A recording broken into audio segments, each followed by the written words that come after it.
O carro perfeito para drift, que é amado e idolatrado pela comunidade do drift.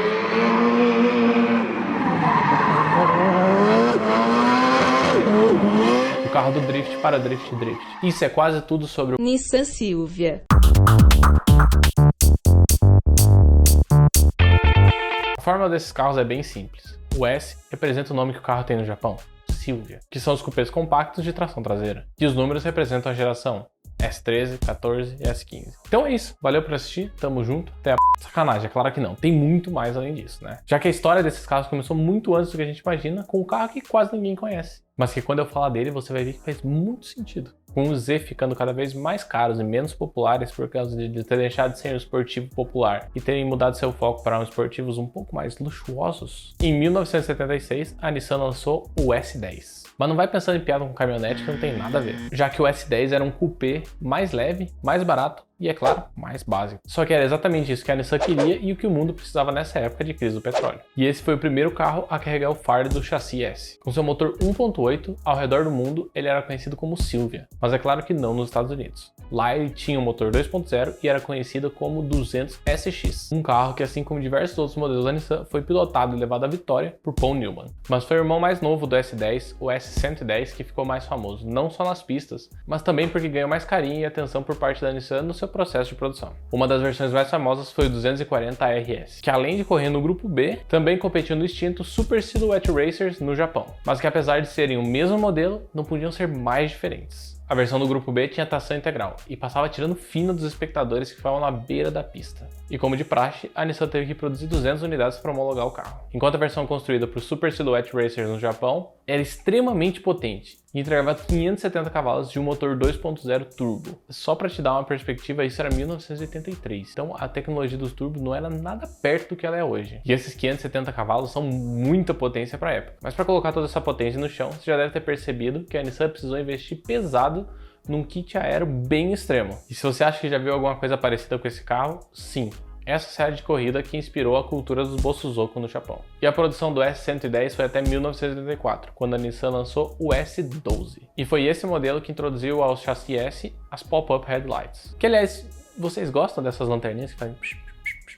Eu acho que fica meio caído em alguns carros, fica legal em outros. Comenta aqui embaixo o que você acha. Mas foi nessa geração que a Nissan começou a se acertar consigo mesma e focar mais na parte esportiva do seu coupé esportivo. Ainda mais que o carro, desde seu lançamento, já tinha uma versão turbo.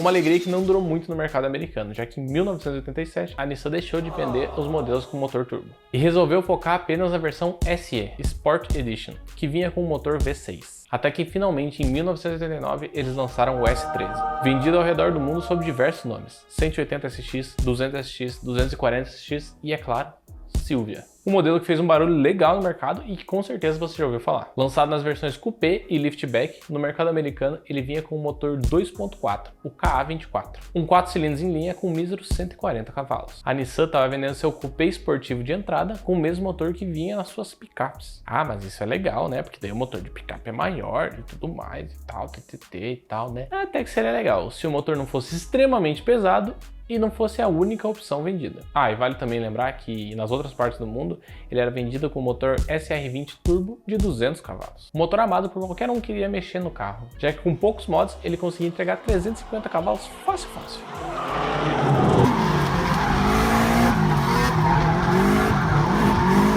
Toda essa potência, combinada com a fórmula perfeita do Silvia, ajudou ele a se tornar um dos principais players no novo mercado que vinha nascendo nessa época, o mundo do drift. Pensa comigo, o carro era leve, tração traseira, tinha potência mais que suficiente e ainda por cima era barato. Era perfeito pro drift. Fora que se você fizesse aquela redução de peso básico, ele ficava mais leve do que um Fiat 580. E com todas as possibilidades, não demorou muito para os drifters do Japão começarem a modificar o carro como nunca antes. E foi isso que basicamente cimentou a cultura drift como a gente conhece hoje em dia. Até que em 1993 chegou o S14 no Japão, que começou a ser vendido no resto do mundo no ano seguinte. Resto do mundo porque a gente aqui nunca recebeu nada. Mas voltando para o S14, ele estava ainda mais baixo, mais largo e com entre-eixo maior. ainda melhor para o drift. E a Nissan realmente deve ter abraçado essa galera com muito amor e carinho quando fez esse carro. Na verdade, não. A Nissan diz que nunca quis intencionalmente vender esse carro para os drifters. Tanto que, segundo a própria Nissan, no mercado americano, 75% dos 240 SX vendidos eram comprados por mulheres solteiras com ensino superior. Ah, e o S14 também é o carro que a Letty dirige no primeiro Velozes e Furiosos. E ele continuava usando o mesmo motor 2.4 de picape no mercado americano, enquanto o resto do mundo era agraciado com o SR20 DET. Além disso, os S14 podem ser divididos em dois períodos. Os primeiros, conhecidos como Zenki, que foram vendidos até 1996, e os mais agressivos, Kouki, que foram vendidos de 96 a 99, quando chegou o S15. S15 esse que foi vendido apenas por 3 anos no mercado da Nova Zelândia, do Japão e da Austrália. Ele era um pouco menor do que o S14 e vinha com a última evolução do motor SR20. Mas ele não é só o S15, essa é a Mona Lisa do Tokyo Drift. Mas ao contrário do que a gente acha aqui no Brasil, e como funciona aqui no Brasil, os STS sofrem de uma coisa chamada Drift Tax, ou a taxa do drift. O preço dos carros está subindo cada vez mais, já que está ficando cada vez mais difícil encontrar eles em bom estado. E o Silvia, ou o 240 SX, se tornou a sua cultura própria. Inclusive, a parte da cultura do drift. E mesmo com o mundo implorando para a Nissan por um S16, eles dizem que esse mercado já não existe mais. E que a melhor forma de atingir os entusiastas é com carros que, como que eu posso colocar isso de forma educada? São mais... Mas pelo menos a gente sabe que a Nissan não abandonou completamente os entusiastas e continua focando na sua linha Z. Ainda mais com o novo 400Z que eu já comentei nesse episódio aqui que você pode assistir ali. Acho que é porque a água bateu na bunda mesmo, né? Já que em 2013 a Toyota apresentou o GT86, que provavelmente vai ter uma versão nova esse ano, e o Toyota Supra. Mas mesmo assim o Silvia, ou o 240X, foi e continua sendo um dos carros mais amados pelos entusiastas do drift, amadores ou profissionais. Um carro que já provou a sua eficiência ganhando diversos títulos da Fórmula Drift e que é o sonho de diversos entusiastas mundo afora. Então isso foi quase tudo sobre o Nissan Silvia 240 SX, 200 SX. Valeu por ter assistido, valeu por estar acompanhando, tamo junto, aquele abraço.